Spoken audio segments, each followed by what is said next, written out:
बकाया बिल जमा कराने का अनुरोध करने गए।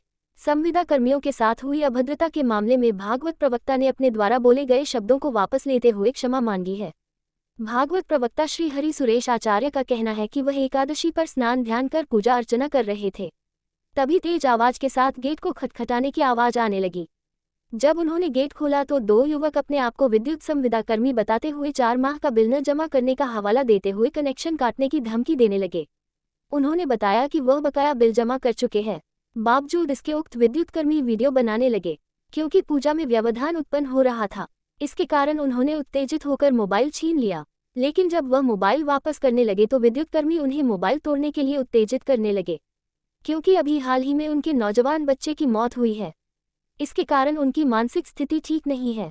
इस बीच अगर उनके द्वारा कुछ गलत शब्द निकले हैं तो वह इसके लिए क्षमा प्रार्थी है। उन्होंने कहा कि ब्राह्मण के लिए पूजा अर्चना से बड़ा कोई काम नहीं है। पूजा अर्चना के दौरान व्यवधान उत्पन्न हुआ था, इसके कारण गलत शब्दों का प्रयोग हो गया, जिसके लिए वो पुनः क्षमा मांगते हैं। बकाया नहीं था, मैं बिल को जमा कर चुका था 11 बज के कुछ मिनट पे, और वो आए थे 2:30 बजे पर। मैं उसमें पूजा पाठ में बैठा हुआ था, एकादशी थी, भागवत का पाठ कर रहा था। ब्राह्मण के लिए कोई इससे ऊपर जगह नहीं होती है पूजा पाठ के। मैंने उनसे निवेदन किया कि मेरा ये आप देख लीजिए, कि हमारे रिकॉर्ड में नहीं है, हमारे ऊपर का आदेश है, हम तोड़ेंगे। वो वीडियो बनाने लगा, मैंने उसका मोबाइल खींच लिया। मेरे को बार बार उत्तेजित करता रहा, इसको तोड़ दो, इसको फेंक दो, इसको तोड़ दो। क्यों तोड़ दूंगा, क्यों फेंक दूंगा भैया? तू मेरी वीडियो क्यों बना रहा है? जो तेने शब्द कहे उसकी भी तो वीडियो तुझको बनानी चाहिए। वो तो पहले से ही आगे बनाने आए। मैं वृद्ध व्यक्ति हूँ, परेशान व्यक्ति हूँ। मेरा 44 साल का लड़का गया है हाथी जैसा। बच्चे मेरे जने कहाँ चले गए हैं, मैं समझ में चिंता में हूँ। कोई काम धंधा नहीं है, मैं झुंझलाया हुआ।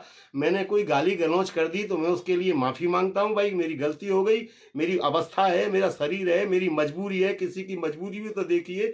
मैंने जब तुम्हारा बिल चुका दिया पहले से ही, और उसके बाद मैं तुमसे रिक्वेस्ट कर रहा हूँ, वो तुमने रिकॉर्ड नहीं करी। मेरी उत्तेजना की, मेरी बातें, मेरी गाली गलौज तुमने उत्तेजना कर दी। मैंने कहा तुम ब्राह्मण होकर के ब्राह्मण के साथ में ऐसा काम कर रहे हो, और तो भाई ये कोई अच्छी बात नहीं है। तो ये उन्होंने से कहा, तो उन्होंने जो भी कुछ मैंने कहा, गलती कहा, मैं उसको गलती को स्वीकार करता हूँ, वही माफी मांगता हूँ।